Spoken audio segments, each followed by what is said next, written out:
I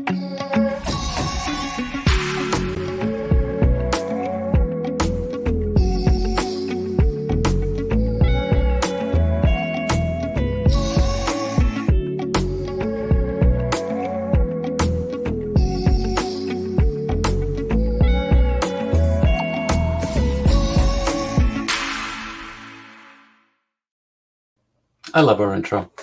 Hi, everybody. This is Sama, Seattle Circuit Music and Art. I'm Derek Mazzoni, and I'm your host. Thanks for being here. We are still in the pandemic. I always sound like John Oliver when I start these things. I watch him. I enjoy his show. But it is May. Today is May 13th. I forgot for a second the day that it was, but it is May 13th. And here we got some interesting news that in June, we might be coming back to whatever normal is now. Don't know what that is exactly. It totally depends on you.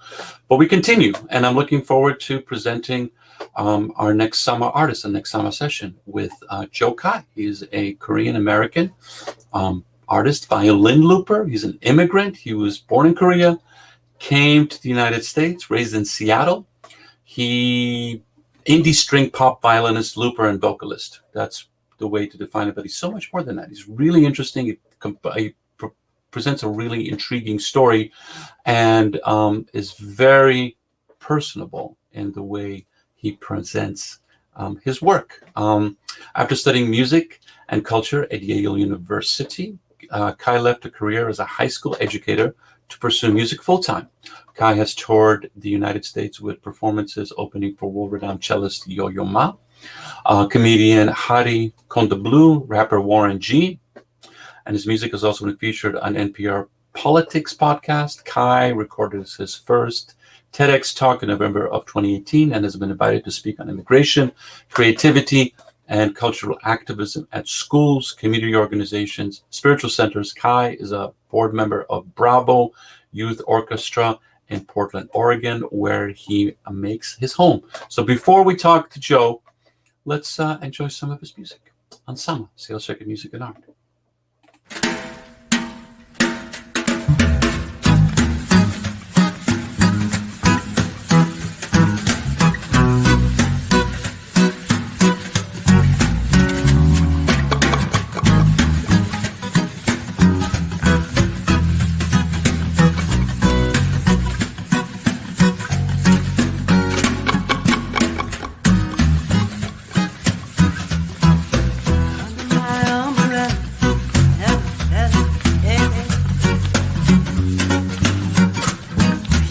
Diamonds in the sky, and we're standing side by side as your shadow crosses mine. What it takes to come alive,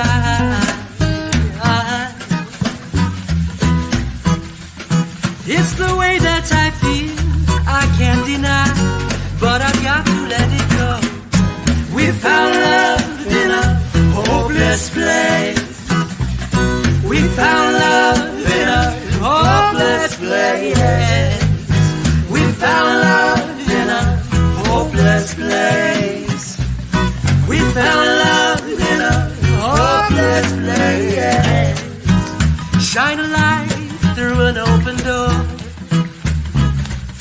Love and life, I will divide, will divide. Turn away, 'cause I need you more. Feel the heartbeat in my mind.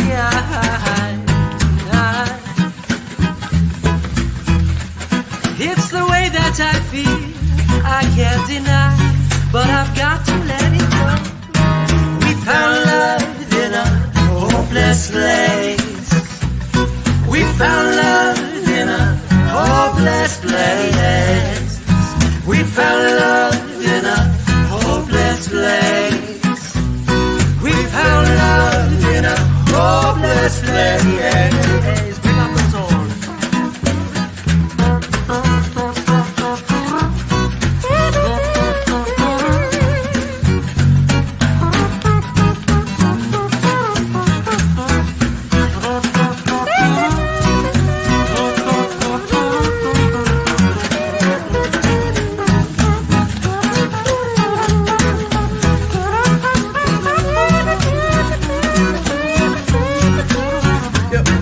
There's so much to live for, but sometimes we ignore the signs of life that remind us why we strive and explore. Look inside of your core, the more we keep pressing on. Things seem to get better if I die in this war. Don't cry, just smile, cause I try to be on the higher plane. We all crash, some are violently drawn into the depths of depression. That's the end of their song. I spit to live beyond the infinite silence, and if I'm wrong, let it be. Energy is everywhere, and once I seen it, directed correctly, cause you could be it if you dream it. Got a mean grip on my life, even in this a deeper stripe. I found a method to drown away the pain. I need a slight break. Might take a few days to set the record straight.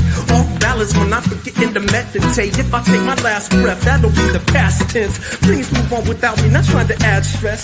That's the best that I could do on either side. I'm trying to talk myself out of existence, but I still survive. Every now and then caught in my mental cell until I gotta black it out in intentional hellish We found love in a hopeless place. We found love in a hopeless place. We found love in a hopeless place. We found love in a hopeless, hopeless, hopeless, hopeless, hopeless love in a hopeless place.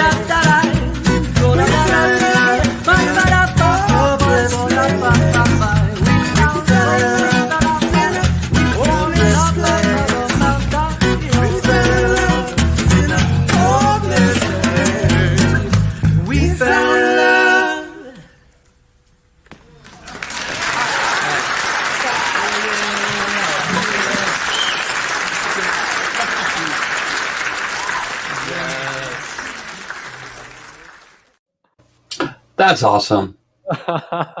That is just plain awesome and fun and just timely and perfect. Kind of needed that today. Thank you, Joe Kye. Welcome to Sama. Thanks for having me. Who were the other performers? So you had Brian Chris Rogers on the rap, guitar, and fake horn. You had Andre Filling on the bass. So both of those players are from Sacramento, California. And then we had Andres Salazar, who is based in Los Angeles, on the drums. Okay, that's great stuff. And at the venue was Sophia, you said? Yep, in Sacramento, California.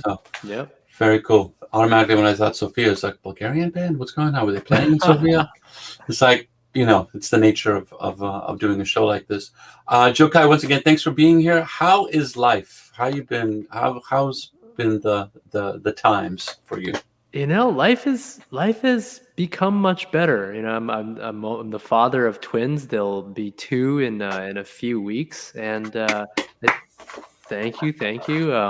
I'd say the first year of the pandemic was really difficult, but once I've transitioned into kind of life as a father, and also having the privilege of having a roof over my head and not having to worry about where our meals are coming from. It's been great to be able to nest with my babies and not go on tour and have that kind of concentrated time to sing ditties about poopy diapers instead. Yeah. And you're speaking of that. Let's get this thing going. You've got a couple of things going on. You've used this time to actually do a lot of, shall we say, creative manifestation. You have Hi Joe Kye, which is a new children's project. I had to segue. You said poopy diapers. So come on. You're just giving me this opening. I got to go there. Let's talk about that a little bit.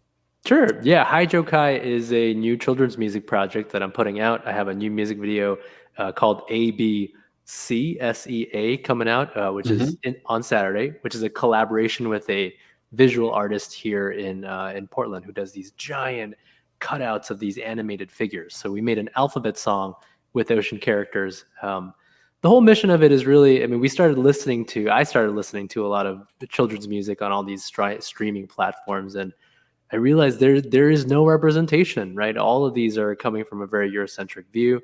And I wanted to make sure that my kids, could hear themselves, right, as well as see themselves. So, I was making up songs about our neighborhood park, about, their grandparents, AKA my mom. And then also, dipping dumplings in soy sauce, because these are natural and funny and parts of their life that I want to make sure that they have songs to sing along to.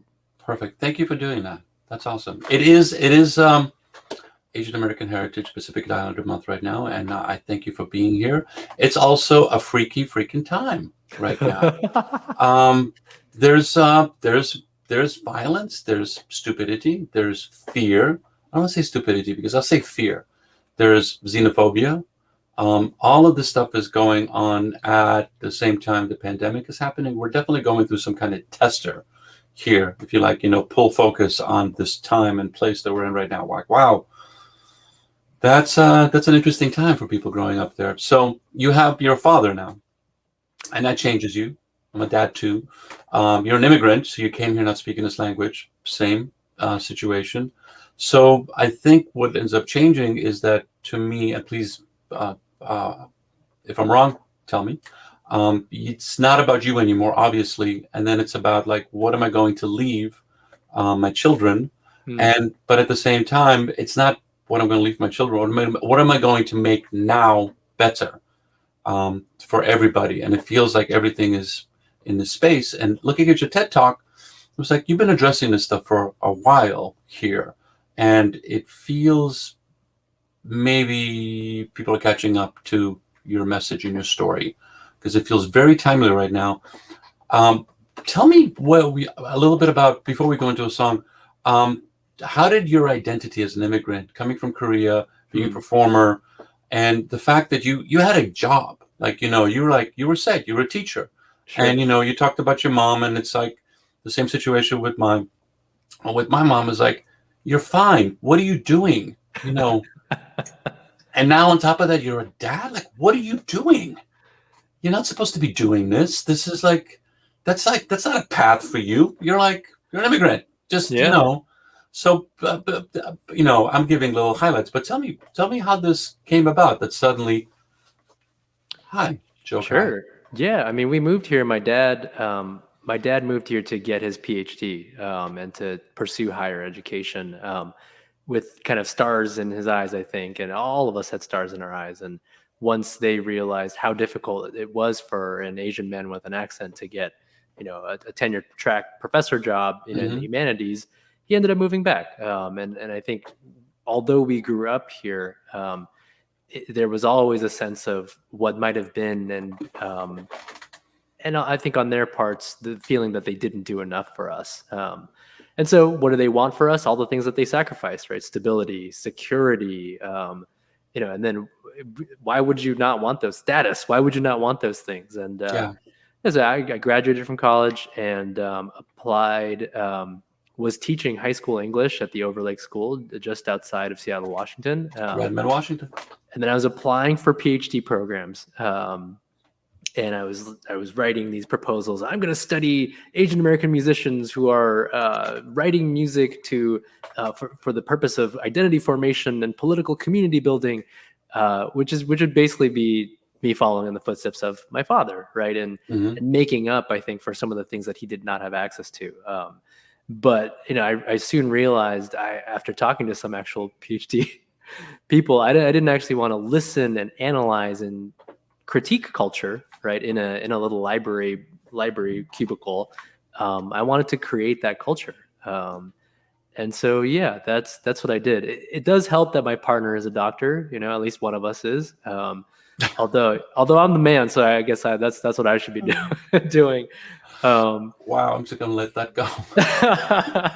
Yeah, so it's I'm very lucky to do what I do, and I think kind of what you were saying about the times that we live in, I think it's immensely important, right, that we are generative and creative in our thinking and our practice, right, so that we can imagine a world that is different from this and guide towards people towards that universe and that culture that we wish to see and be a part of. Yep.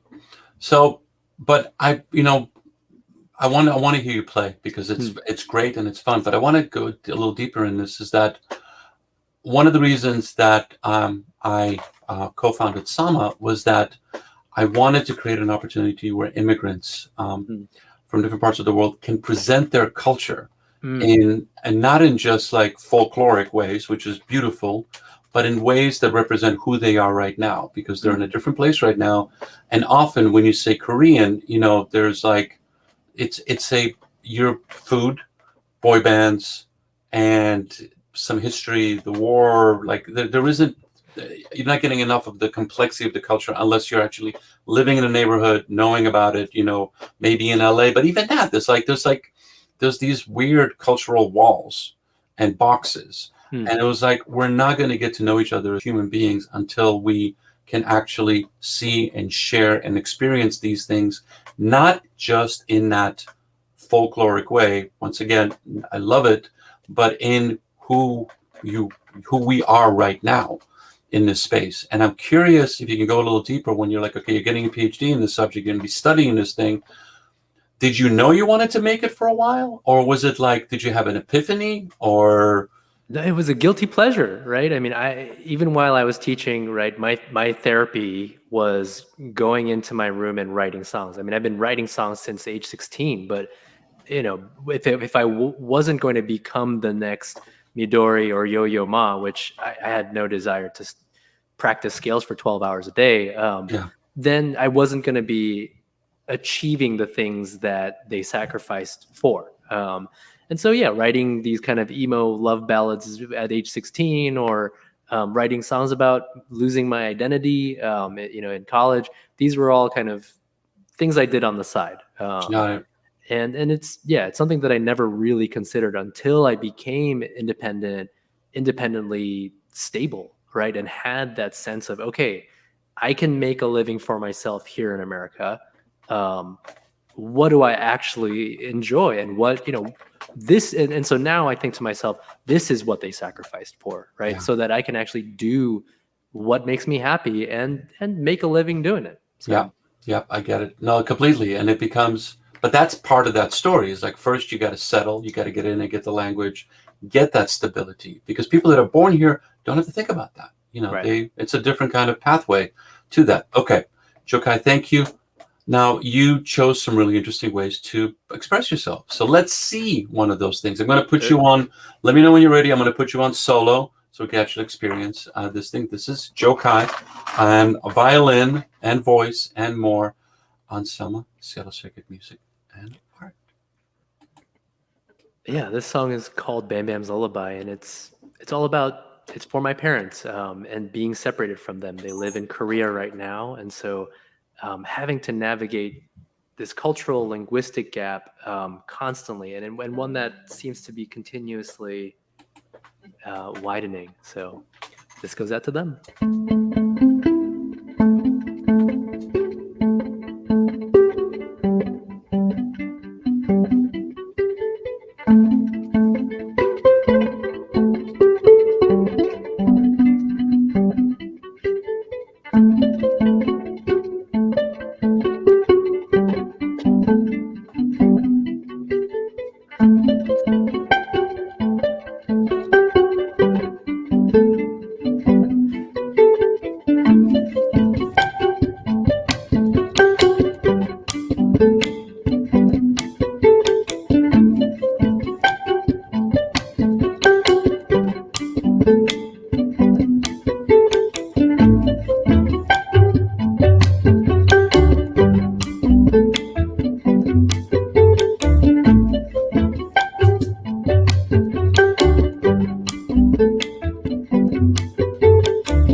I sit all alone in a heap as I wait by the door. Cry in my sleep, in my dreams as I wait for more. So where are you? Where are you? Why did you go? Where are you? Where are you? Why?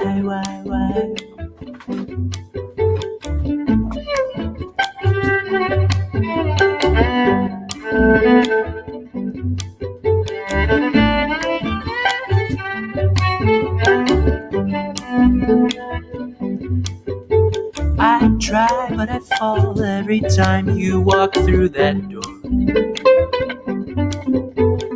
Why didn't I realize, but I should have known, na, na, na. So where are you, where are you, why did you go? Where are you, where are you, why?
So where are you, where are you,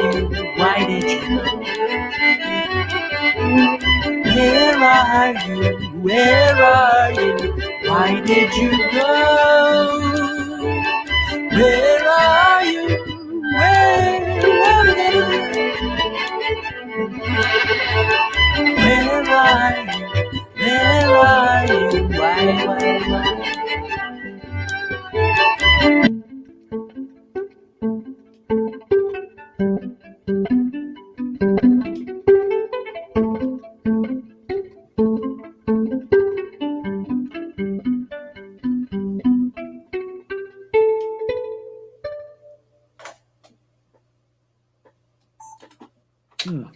Thank you, Joe Kye. That's pretty. That's beautiful. Thank you. So you have twins, and your parents live in Korea, Yep. and you haven't been able to bring them over, obviously, because there's been no travel. They were here until March. Okay. Until the pandemic started. So they got to see them for that duration of time. Mm-hmm. I'm trying to think of the way to describe this, because we're dealing with a wave of Asian violence on Asian people, Sure. Which is bizarre, but not historically, because this has happened throughout. But it's interesting to see this happen now, and I can understand it with the last administration. But being a dad and raising your children in this, it's a struggle. It's like, okay, do I go back? Do I go there where my children are not, they're just normal kids, but they're not, they're not Asian? Because it's like when immigrants, when I grew up in Poland, and often Poles came here, they had their own issues with, Polish jokes and communism and all that. But they can pass, and often they would change their names and to become part of the dominant culture. And you can't change, it's like, who you are, whether you're BIPOC. It's like, that's obvious. And part of me feels like, okay, we dealt with that shit for so long. It really is up to the next generation. And it feels like that, because I've got teenagers, and it feels like they're not taking that shit anymore. Like, it's like, no, we're moving, we're accepting, we're growing here. And I'm wondering if these spasms of xenophobia, if these spasms of violence are like the death throes of this white supremacy. Yeah. But, cage it, and it's gonna react. So I'm just wondering, like, there's a way, we had discussed this, where you can present a political argument against white supremacy. Sure. And white people are like, but if you present culture, if you present music, especially, it softens their heart. And the sense of fear that comes with white supremacy, like that the world is pie and I need more of it, can fade. And I'm not going to say it's going to go away, but I find that this is the only way that it can really fade, is if you present culture. And I'm experiencing this in my own family, where it's like, look, this is the beauty that these people, you say, they make. And so you just got to shut up and just listen. Sure. And feel. And do you find that works in your space too? Because you could have done other things. I always ask, like, why music? What, there's other things that you could do. What is it about music that moved you in this way? And I've been doing this for a while now, like 30 years. It really is that ability to connect the artist and the audience, the artist and the musician, the music and anything. And when you're dealing with stuff like this at this particular time, the art form and the music that you're making can really make an impact in a way that you wouldn't. It's not about sales. It's not about, like, giant fans or anything like that, but you're actually making an impact that can make the world. God, it's a lecture. I'm so sorry, but it can make an impact in the lives of your children, which until you had them, didn't know that was such a thing that would become so important. Right. And what can you do? And it's intriguing because, you're an artist and you're making this work and you're creating a project for children. And now you're creating work for against white supremacy. You're creating work for your culture and most importantly, and I had this conversation with my daughter, and my wife brought this up. I was like, your dad's an immigrant, like first generation immigrant. He's going to be looking at this place differently than just about anybody else that you know, sure. Because it does change who you are, and it becomes really interesting when you had the last administration where it was like, I didn't need to put immigrant as the first thing that I brought out, but the last administration kind of made that out, and that separating of peoples, and that was just such a right-wing mechanism. It was like, wait a second, now this could go in so many different ways, and the fact that you're creating music to present this is really powerful. So I'm just wondering, long question, what are you thinking about when you're making this music? What's the thing that's inside you that's coming out? Sure. Well, I think there are multiple facets to it, right? Art and creativity is one part. However, I think, so I'll root it in an anecdote. I just lost a fan who unfollowed me on Twitter because I've been posting musical jingles and ditties about, my experience, right? Whether it's microaggressions, speaking out against microaggressions in a humorous, lighthearted way, or just, little snippet. Black, white supremacy, et cetera, et cetera. And they messaged me and said, I liked it better when you just played beautiful music. And I said, well, there's the door, like, feel free to unfollow me. And they were like, well, I already did. And so I guess what I'm saying is art is one part of it, right? And I think it's easy to, art is one part of it, right? Declaring your humanity and presenting it, but it also takes conversation, what we're doing right now, to actually pull back some of these layers, contextualize it, both from an interpersonal level, rooted in anecdotes as well. I mean, if you think about blues music and Black blues music and how popular it was in kind of mainstream American society, like anyone who listens to blues music you cannot deny the suffering, right? The human suffering that lies within that music. But it takes more than just listening to the music, right? To I think about how you can actually participate in a world that is more equitable.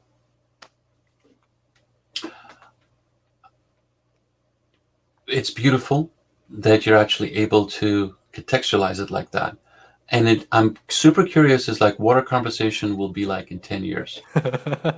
Depends on what happens. I know, but it feels like this is the beginning of this. And I'm trying to draw a parallel to it. I'm trying to think of like, when you brought blues, I was thinking like Howling Wolf in London in 1963, 64, all these artists coming in and people going nuts for them, like all over the world. And the same with jazz musicians, these African-American artists coming in and connecting with people that had their own sense of blues, but it's just something happened there. And something, you're right, it's contextual, but there's something about the vibrational quality of music that just like seems to just get into the heart in a different way. And I don't know what it is. It just feels, and when it's like presented like this, and when it's presented from an immigrant and artist experience, I just feel like you're able to open up doors that you can't open in academia. You can't open anywhere else. It's just, you can have like a great conversation amongst your fellow faculty members and maybe your other PhD students, but making that change where like in 10 years, like what just happened here?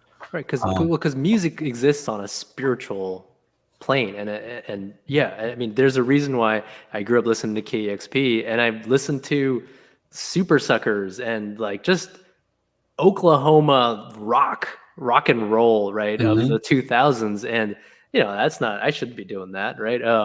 But I could feel, right, the disenfranchisement. I could feel the anger towards a larger system. I mean, so that's what music is able to do, right? Is there's a much more elemental, spiritual, sacred, dare I say, right, element that it grabs your heart and makes you feel, even though you might not think that you should. And it's sticky.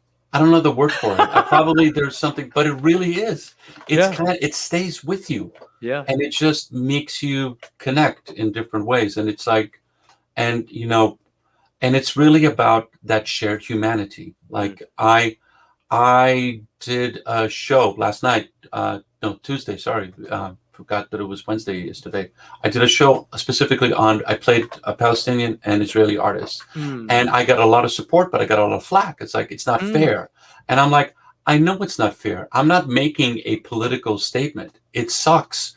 But the only choice that I have is to get to play music from these two cultures back to back so they can just connect somehow, to have that shared humanity, because I have nothing else.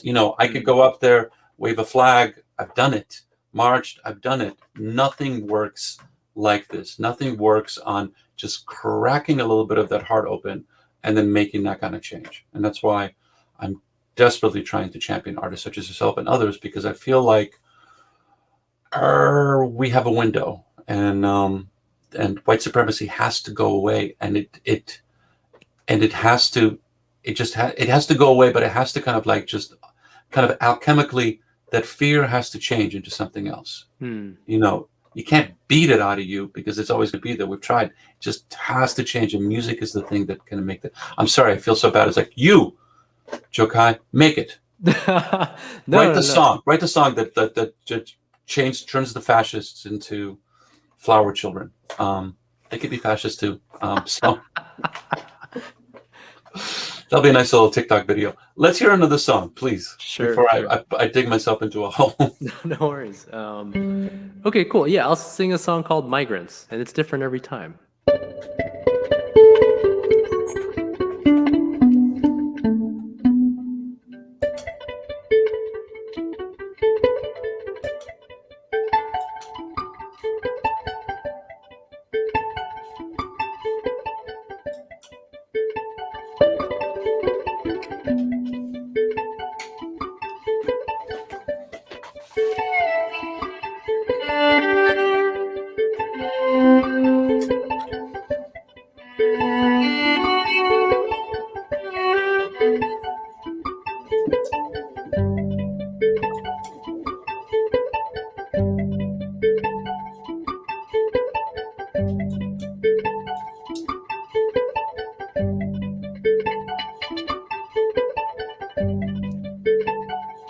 found you on a hill in the back of my house.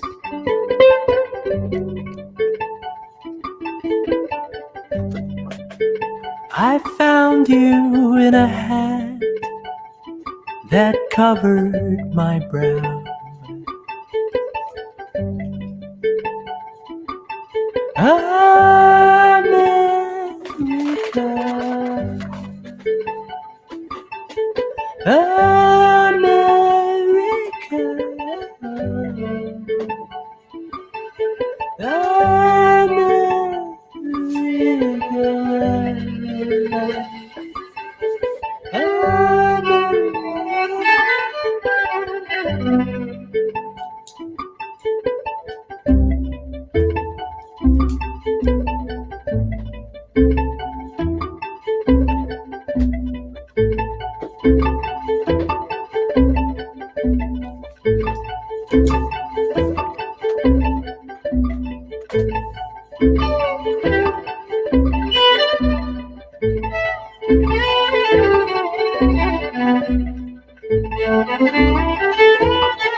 잘 자라 우리 연인, 잘도 잔다 우리 연인. 잘 자라 우리 연인, 잘도 잔다 우리 연인.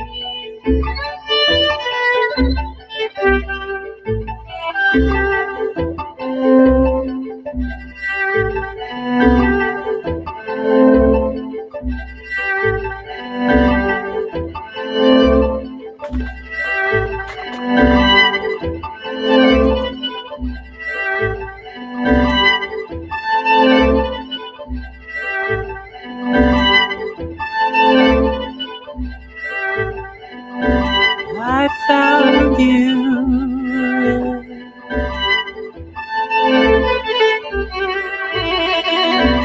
I found you where the blackberries grow,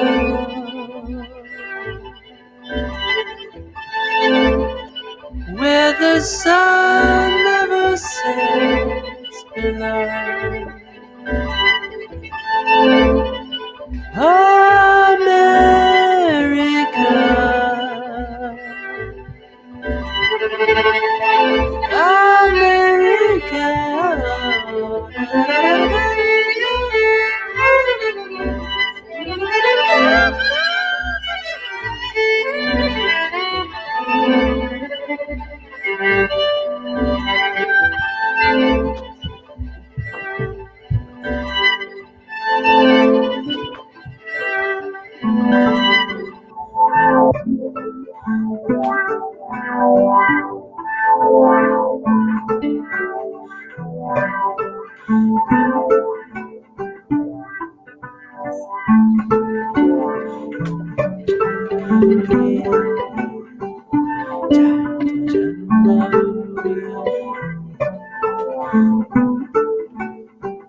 That's fun.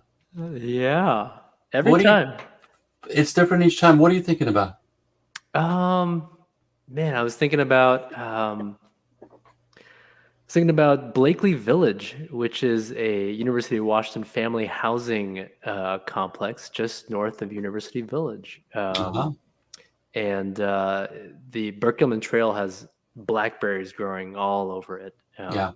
And I remember looking out my bedroom window as all these kind of bicyclists and all these people went by. And then, I also used to hack my way into the blackberry bushes and imagine these childhood universes. So that's what I was thinking about, and that being America for me, or at least a snippet of it. Thank you for sharing that. That's fun. You are not the first Asian young man with glasses to pick up a violin. Breaking news. But you took that thing and you turned it into a very powerful and emotive way to play it. You're not out there honing your skills on Haydn and Mozart, as often is the case with these. And when we were discussing Joe Kye, we're talking about you. I was like, he's not playing classical music. This is a whole other. You could obviously, but how did you put it all together and create your voice with that? Yeah, well, I think like many chameleon immigrants, if we can coin a term right here, because of our otherness and our feelings of being at the margins, we're constantly soaking in all these things, right? I might imagine the music that you like to curate, might be an example of that, right? There's something that I resonate with here. There's something I resonate with here. And I was the same way, right? My dad loved Deep Purple. My mom loved Stevie Wonder. I went to Garfield, so I grew up with amazing jazz and an underground hip hop scene. So suffice it all to say, by the end of high school, I was getting pretty sick of classical music and the level of intense competition that existed in that arena. Arena is actually a good word for that. And so I started writing my own music, singing vocal jazz, and then by the time I got to college, I was ready to stop playing symphony. Didn't have my violin for over a year, and just sang in a cappella groups. And then sophomore year, I think I saw a bootlegged video of Andrew Bird playing in Amsterdam, and I was blown away and floored about about what one can do with the violin that is not jazz, not necessarily folk music, not classical music, right? These blend of influences. And so it was it was jamming out to Abbey Road in the basement with all of my a cappella friends. So I think that's kind of when my second violin education came about. Okay, that's a great origin story, and that's interesting because I remember that from your tech talk. You were like talking about anthems. No, you're saying with the concept was like "Go Bulldogs," and you said like that's the only one that I really care about. And I was like, I get it, I didn't know if I mean, yeah. I'm glad you got it. I was like, completely. Most people have no idea what I'm talking about. No. And especially high school is weird everywhere, but here in the Seattle area, it's really interesting because you've got like, first of all, you got great music programs, radio and Nathan Hale, Roosevelt, Garfield, the hip hop scene, going into Franklin and the various immigrant populations. The difference in this town. You go south and north, and it's just like there's significant Korean population here. Linwood, Edmonds, there's a lot of powerful culture, but it's also separated. There's like little pockets of communities, but music is a really interesting way, like Blue Scholars and what they were able to do to just like, hey, this is what's really going on with Sabzi and everybody there. Really wonderful, powerful stuff. So it tells you that there's something that's going on here in the Northwest. Now you're living in Portland, which is also obviously in the Northwest. Things have been locked down, but now possibly opening up. You've got these projects that you're working on. Big shout out to Sean for turning us on. Yeah, Sean. Sean's great. But yeah, thanks everybody for watching and listening. What do you want to do? This is a great transition. You like lobbed the biggest softball in the world. I'm not going to be a dick about it, No. Well, I mean, because we're talking about the silos, right? And I think the same is true in Portland, right? We have a diversity of experiences and art forms, but because of the legacy of segregation, right? These are in pockets, and that's one of the things I've been really thinking about a lot as far as coming out of the pandemic is, are we really, how can we use this to our advantage as an arts community? Are we just going back to how things were, or are we really using this as a reset? And if we are standing by the actual things that we purported to care about, right, last June, then how does that really work into the arts community? How can we break down these silos and create structures and systems for collaboration and in terms of creativity as well as audience formation, right? How are we going to actively build those instead of, okay, we're back, like for our 2022 season, this is our No, this conversation is happening here because we're streaming on STG, we're streaming and live in other places throughout the world. We're trying to have that conversation, but it feels like there is a certain inertia. They kind of go back to the way it was. And, this is one of the reasons Sama exists, is it's like, I don't want to go back to the way it was. There's enough money. We live in an incredibly rich country. We live in an incredibly rich part of this country. And the current administration is spending cash, like trillions of dollars. So we have a window to actually do this, where these I don't call them excuses, realities. So it's like, there's not enough money, nobody's going to come, etc. There's a lot of places that are opening. There's a lot of places that haven't been shuttered. Many have. We've lost a lot of people. I don't want to sugarcoat it, but these places are going to open. People are booking. And venues are open. Festivals and all these things are coming. And to your point, what have we learned since June? Well, it's up to us to kind of just be pushing and churning and transforming, because it's, this is also the interesting thing about being an immigrant. It's like, this, when you leave, you think that place is going to stay the same. And, I remember my mom going back to Poland, and it was like, where am I? Right. It's a completely different place. And it's always changing. I remember, my first time in Korea was in 2015. And I felt like, technologically speaking, now here is what Korea was in 2015.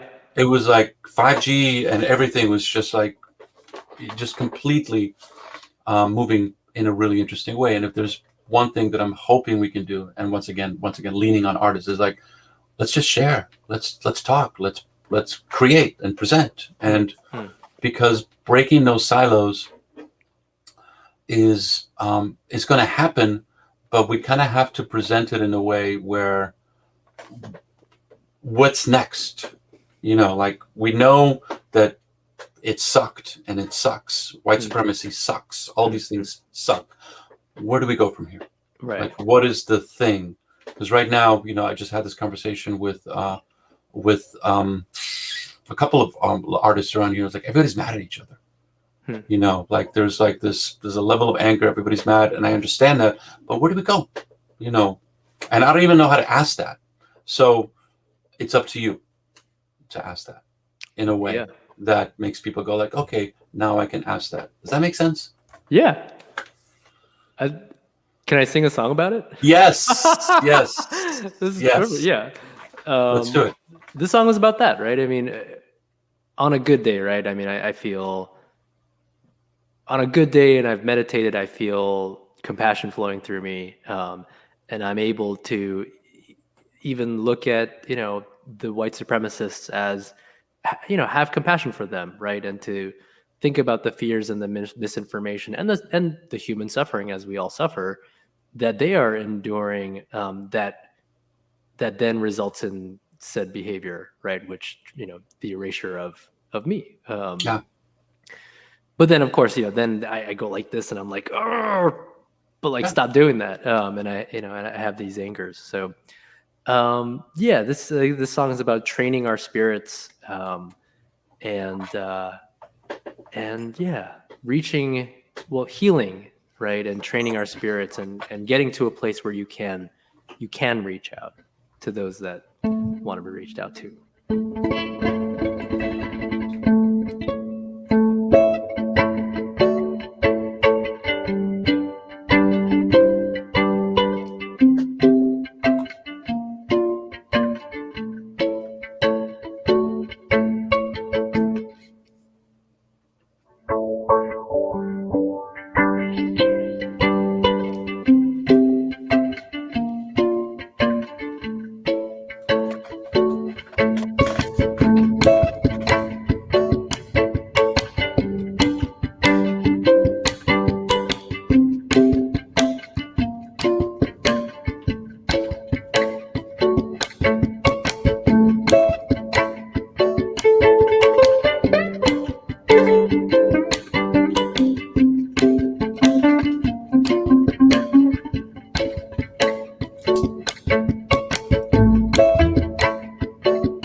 but I know not where we go.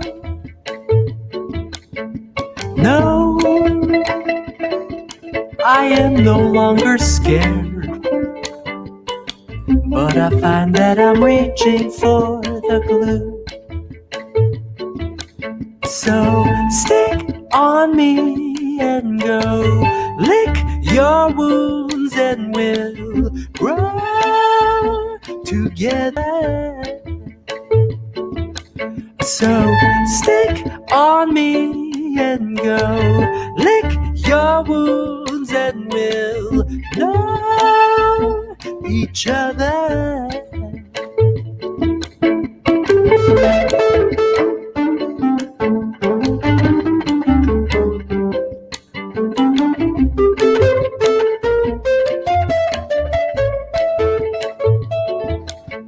Still chasing the other you, but it's just some foolish goal.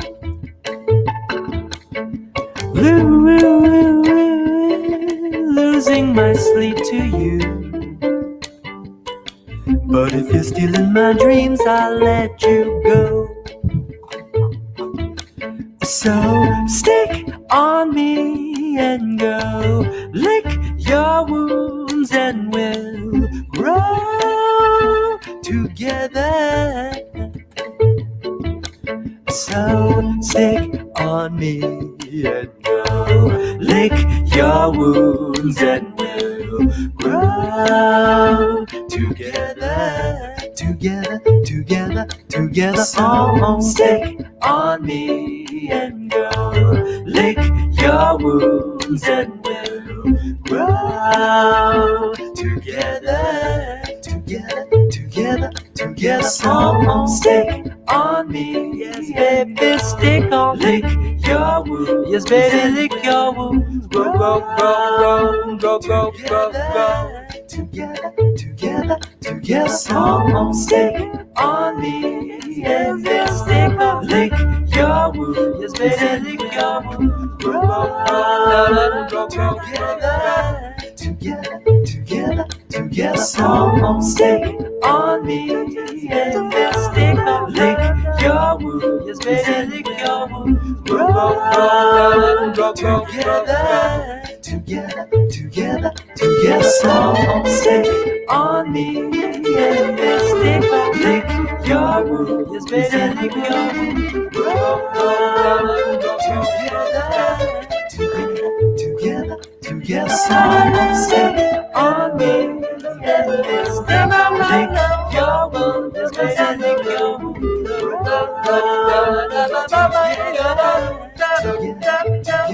Together, so stick on me and stick on me. Lick your wounds, lick your wounds.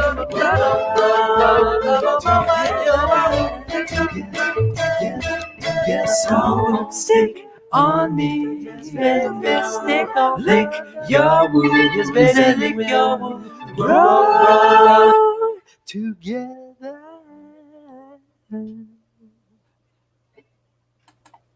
Joe Kye. Sama, Sales Record Music and Art. That's beautiful. You got it. You got the gift, dude. You can take the thing and churn it and make it into another thing. The Alchemist. Well done. Thank you so much, Derek. That Thank means you. a lot. Yeah. Thank you. So if you're interested in the work that Joe is doing, everybody out there, and I hope you are, let's support it. Go to joekye.com shop.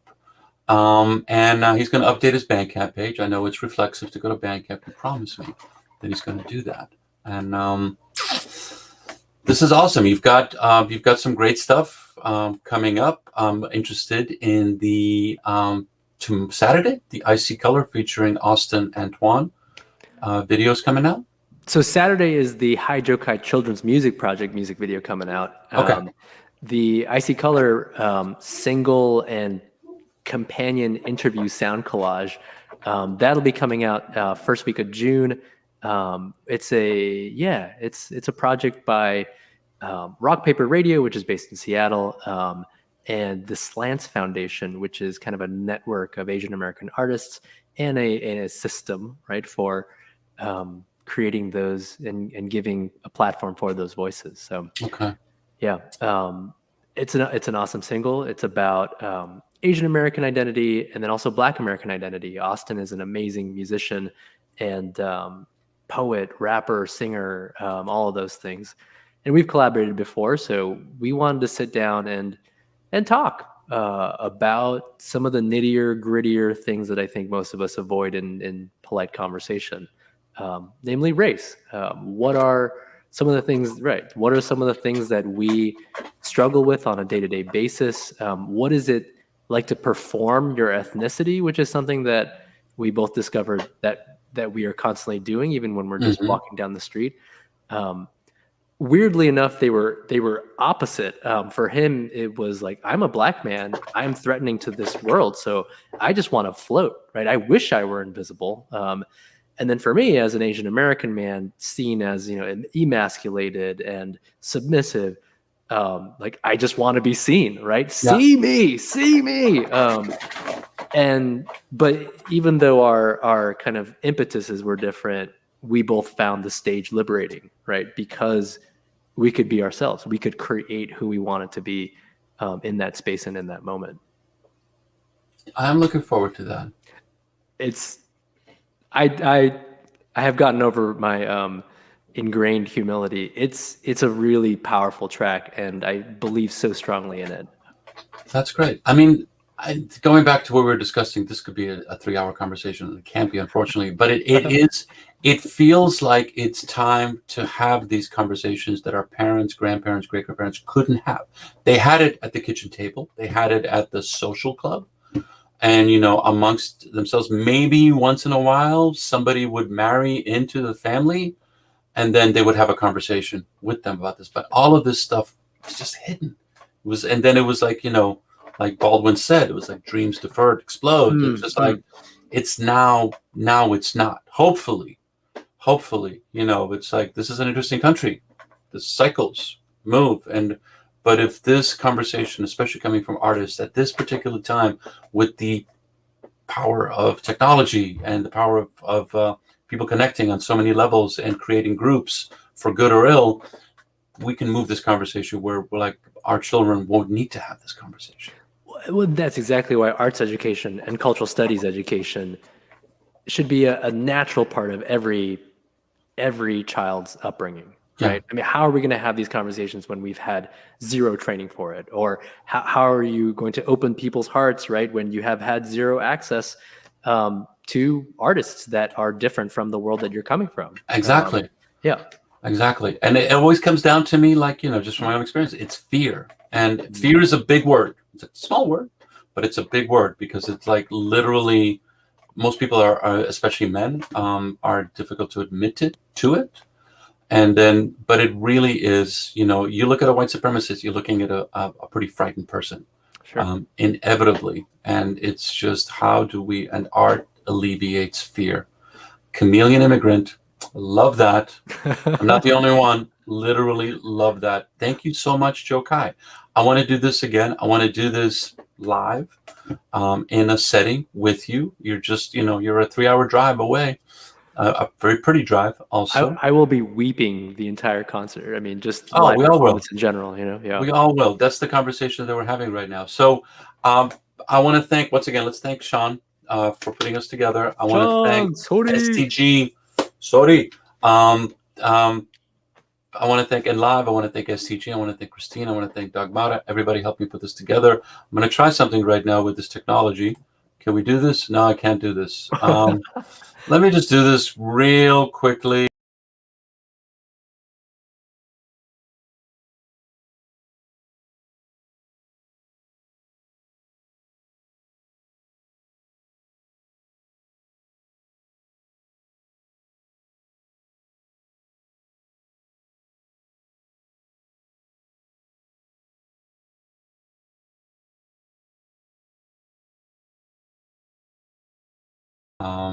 Sean, here we're back. Okay.